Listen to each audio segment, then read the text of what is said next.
బీజేపీకి, బీఆర్ఎస్కు, కాంగ్రెస్కు, ఎంఐఎం ఇన్ని పార్టీలు పోటీ పడుతున్నాయి. ఒక 4 పార్టీలు పోటీ, 3 కాకుండా 4 పార్టీలు పోటీ పడుతున్నాయి. 4 పార్టీలు ఏ పార్టీ కూడా మెజార్టీ సాధించకపోవచ్చు అని నా అంచనా. అంటే మేయర్ పదవికి. కాకపోతే అక్కడ జరిగిన ఫలితాల తర్వాత ఎవరు ఏంటి ఎట్లా అయింది అనేది తర్వాత తెలుస్తుంది. Okay right. రామ్మూర్తి గారు నేను మీకు ఇస్తాను, ఒకసారి సునీత గారి దగ్గరికి వెళ్ళొచ్చి మీకు ఇస్తాను. రామ్మూర్తి గారు ఒకసారి బీజేపీ వర్షన్ తీసుకుందాం. సునీత గారు ఏంటి మున్సిపల్ ఎన్నికలను చూస్తే ఎట్లా కనబడుతుంది, ఏమనిపిస్తుంది?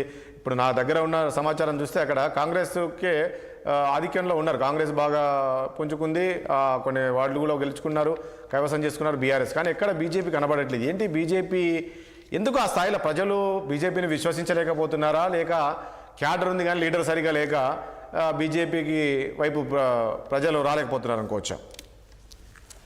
నమస్తే రాజేష్ గారు, ప్యానెల్లో ఉన్న మిత్రులకు, మీకు 6 టీవీ ప్రేక్షకులకు నమస్తే అండి. నమస్తే.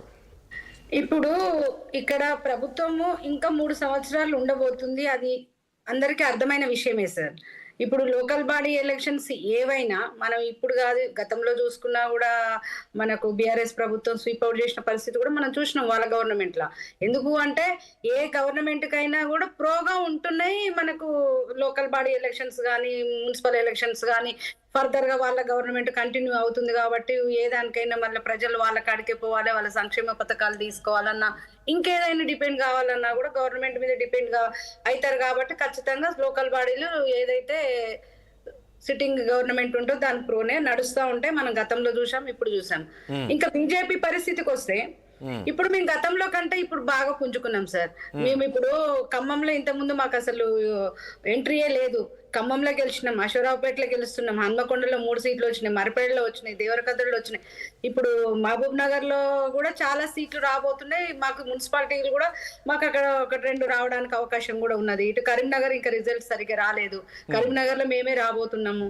నిజామాబాద్ మాకు బాగా ఫేవర్ గా ఉన్నది, ఆదిలాబాద్ మాకు ఫేవర్ గా ఉన్నది, మా ఎమ్మెల్యేలు మా ఎంపీలు ఉన్నారు కాబట్టి.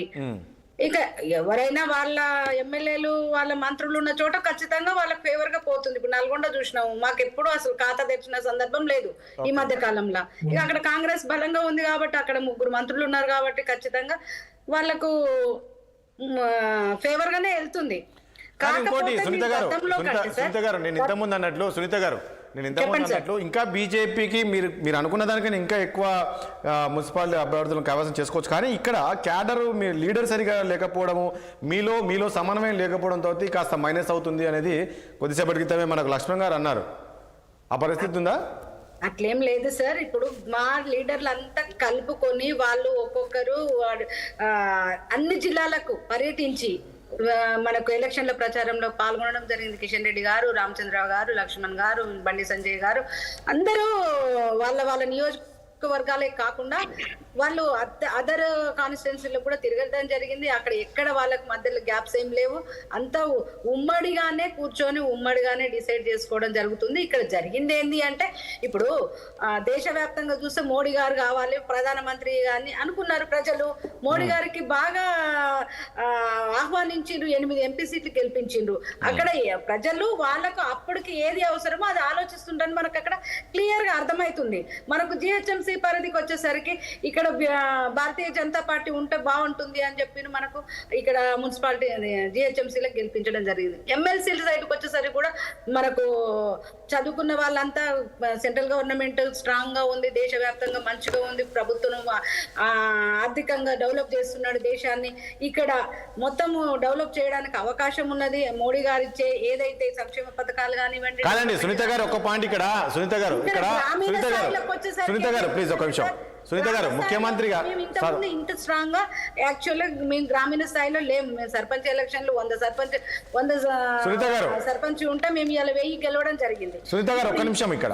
సునీత గారు నేను ఏమంటున్నా, ముఖ్యమంత్రి గారు కూడా మొన్న ఈ ఎలక్షన్ లో మనం చూసాం, ఎలక్షన్ ముందు కూడా ఆయన మీడియా సమావేశం ఏర్పాటు చేసి ప్రజలు గుర్తుంచుకోవాలి. ఎందుకంటే 10 ఏళ్ళు బీఆర్ఎస్ పార్టీ ఉండి మున్సిపాలిటీలో ఏం చేశారనేది మీరు చూడండి. ఇప్పుడు వాళ్ళు వచ్చి ఏం చేయలేదు అంటున్నారు.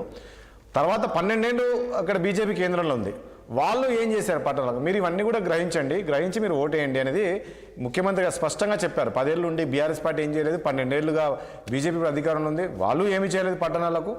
సో మేము ఇప్పుడు వచ్చాం కాబట్టి మమ్మల్ని చూడండి, మార్పు చూసి ఓటేయండి అనేది ఆయన చెప్పారు. అది కూడా ప్రజలు బాగా ఆలోచించాల్సిన అంశమే. ఆ రకంగా కూడా ఈరోజు కాంగ్రెస్ పార్టీ ఎక్కువ స్థానాలు వస్తున్నాయి అనుకోవచ్చు. సార్ ఇప్పుడు ఎట్లుంటదంటే కేంద్ర ప్రభుత్వము ఇక్కడ మాకు స్టాఫ్ ఉండరు కాబట్టి డైరెక్ట్ మా పరిపాలన ఉండదు. మేము ఏ కేంద్ర నిధులు ఇచ్చినా రాష్ట్ర ప్రభుత్వం ద్వారానే ఖర్చు పెట్టడం జరుగుతుంది. కాబట్టి ఇప్పుడు సింపుల్ గా మనం ఒక ఎగ్జాంపుల్ తీసుకోవచ్చు సార్. మేము for head 5 kgs rice central government నుంచి ఇస్తున్నది. అది ఎవరి పేరు మీద? స్టేట్ గవర్నమెంట్ మీద వెళ్తుంది. రేషన్ షాపులలో బియ్యము రాష్ట్ర ప్రభుత్వం ఇస్తున్నట్టుగానే ముందుకెళ్తుంది. మేము ఇండ్లకు పైసలు ఇస్తున్నాం. 2.5 లక్షల 2,50,000 3 లక్షల గృహాలు ఇచ్చింది కేంద్ర ప్రభుత్వము. ఏమి ఇక్కడ ఏం జరుగుతుంది? స్టేట్ గవర్నమెంటే మనకి ఇల్లు ఇస్తున్నది, డబుల్ బెడ్రూమ్ ఇస్తున్నది అని పోతున్నది.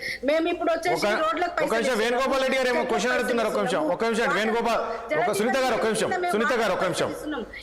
నిమిషం ఉండండి ప్లీజ్. వేణుగోపాల్ రెడ్డి గారు అడుగుతున్నారు. ప్రభుత్వం ఇంప్లిమెంటేషన్ చేస్తుంది కాబట్టి అది చూసి ప్రజలకు ఏమనిపిస్తుంది? రాష్ట్ర ప్రభుత్వమే ఇది చేస్తుంది కాబట్టి మేము అది స్ట్రాంగ్ గా ఇక్కడ ఒక పాయింట్ సునీత గారు ఒక పాయింట్ ప్లీజ్. నేను ఒక విషయం అడుగుతాను. సునీత గారు, మీరు అన్నట్లు రాష్ట్ర ప్రభుత్వమే చేస్తుందని ప్రజలు అనుకుంటున్నప్పుడు అక్కడ మీ వైఫల్యం కదా. కేంద్రం నుంచి మాకు ఈ నిధులు వచ్చినాయని చెప్పి మీరు ప్రచారం చేసుకోలేకపోతున్నారు కదా. మేము కేంద్ర ప్రభుత్వం రైట్. వేణుగోపాల్ రెడ్డి గారు ప్లీజ్.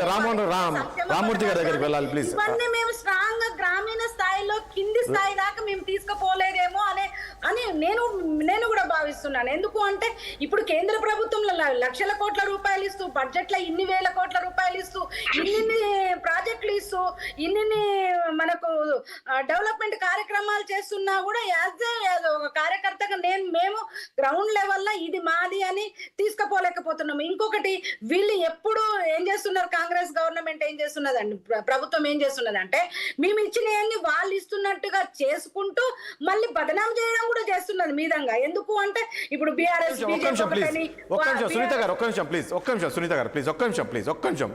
ఉండండి ప్లీజ్.